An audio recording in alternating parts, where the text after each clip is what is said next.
Welcome back to my YouTube channel. I am Priyanka and you are watching Priyanka's Unlimited Teaching. Today I'll show you how to decorate your garden. For this we need plastic bottle, wall paint, acrylic color, yarn and brush. I decorate my whole garden with all these kind of things. I try to show all the decoration in my video. To see all the ideas, stay with my channel and like, comment, subscribe. Everyone stay well, stay healthy.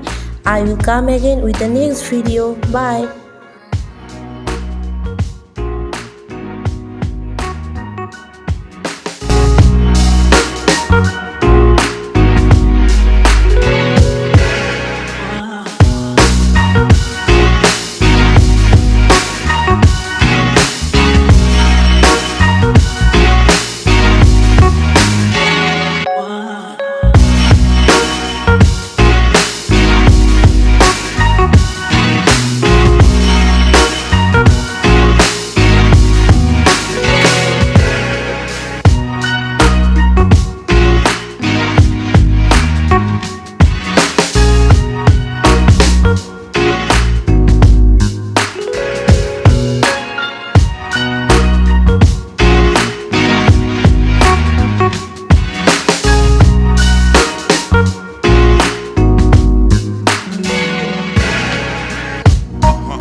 All I'm saying